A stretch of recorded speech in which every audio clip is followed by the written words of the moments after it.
I have a prepared statement as an opening statement. I believe all of you have copies of the statement. So I may not read every line of the statement. I will read portions of the statement, and then you can refer to the rest when you telecast or write.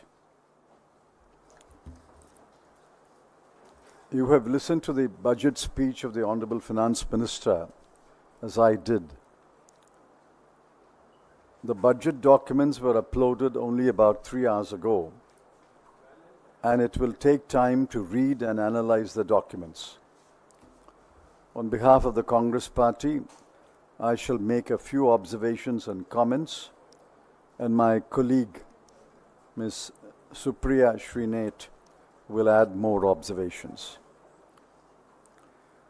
I have already tweeted that I am happy that the Honorable Finance Minister had an opportunity to read the Congress manifesto after the Lok Sabha 2024 elections. She has virtually adopted the ideas underlying our proposals on employment-linked incentive ELI scheme, the apprenticeship scheme with an allowance to the apprentice, and in the abolition of the angel tax. I welcome her to borrow our ideas, and I wish she had borrowed or adopted many more ideas from the Congress manifesto.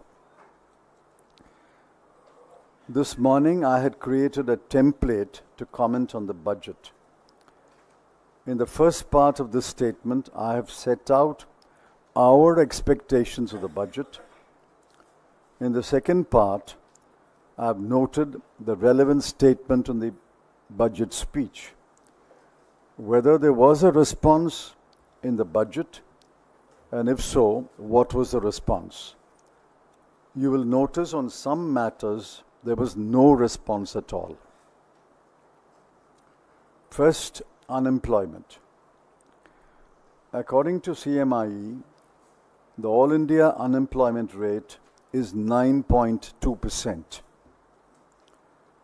The response of the government is too little and will have only little impact on the grave unemployment situation. The claim that the schemes announced by the Finance Minister will benefit 290 lakh persons is highly exaggerated. She has given three numbers: 210 lakh, 30 lakh, and 50 lakhs. Each one of the numbers is highly exaggerated.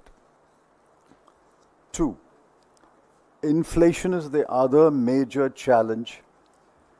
WPI inflation is 3.4%. CPI inflation is 5.1%. And food inflation is 9.4%. The economic survey has stated that the deflator for manufacturing has been assumed as 1.7%. Roughly half of the WPI inflation. The deflators assumed by the government have been severely criticized by several knowledgeable economists.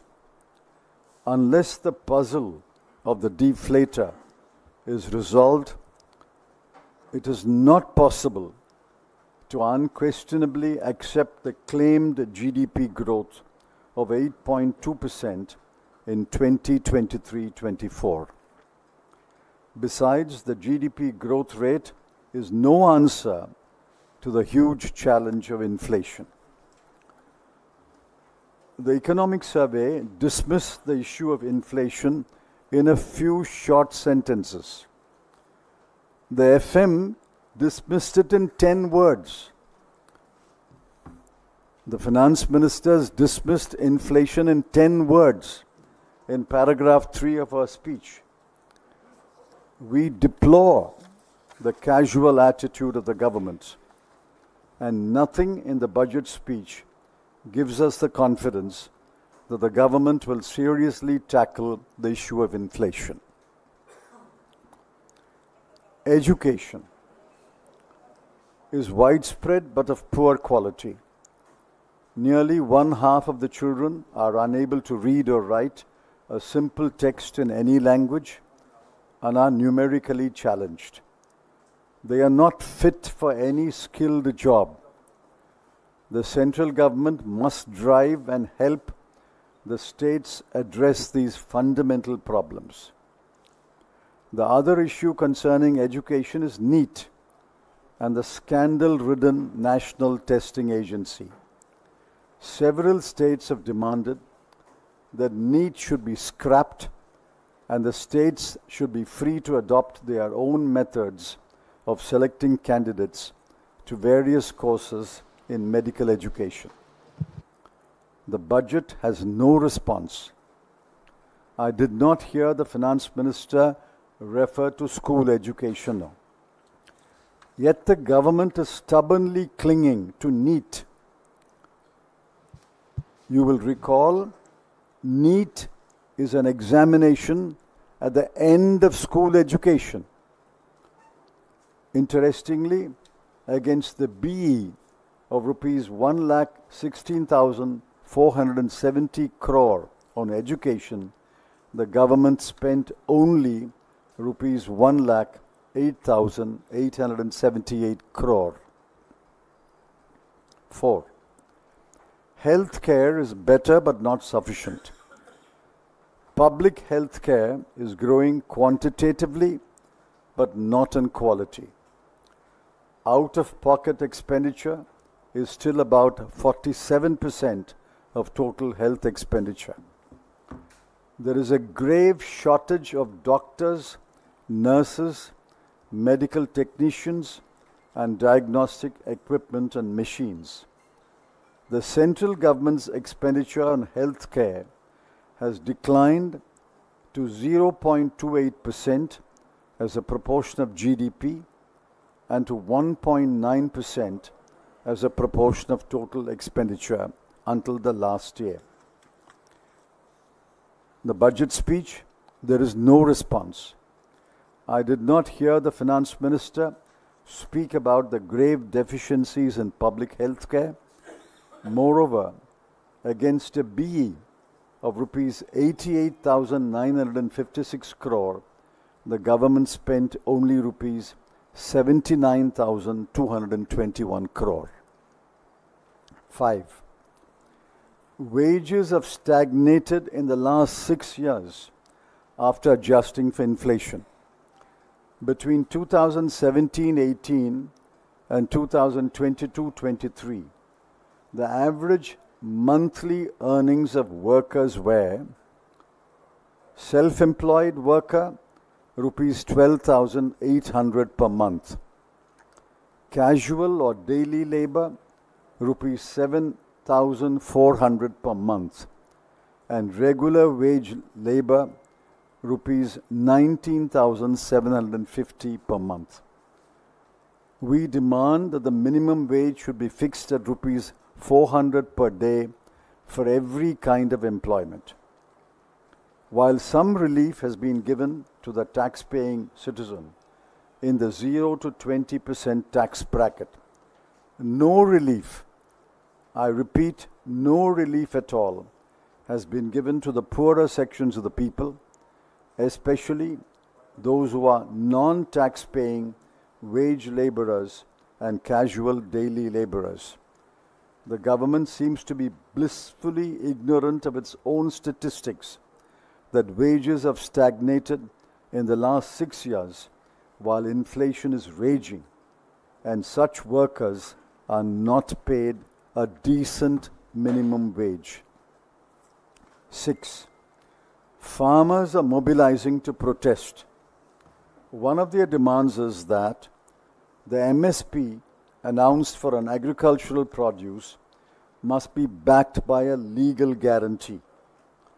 The Congress had in its manifesto promised to provide such a guarantee. No response in the budget speech. Let's wait to hear from the farmers. 7. Owing to massive unemployment, many students who had availed of educational loans have defaulted in payment of interest and or repayment to the principal. There is a demand that the government should write off the unpaid balance of educational loans as a one-time measure of relief. The response?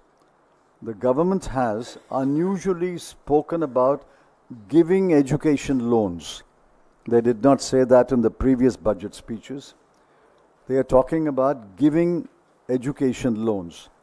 But what about the huge burden of unpaid education loans?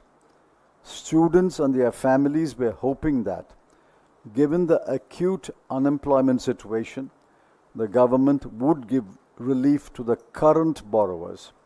They must be bitter and disappointed. 8. Several political parties, including the Congress, have demanded that the ill-conceived and discriminatory Agnipath scheme should be scrapped forthwith, and the armed forces should resume the time-honored methods of recruitment. The response? There is no response. The agitation to scrap the Agnipath scheme will continue. So I have listed major issues of our concern. I have not gotten to macroeconomic analysis or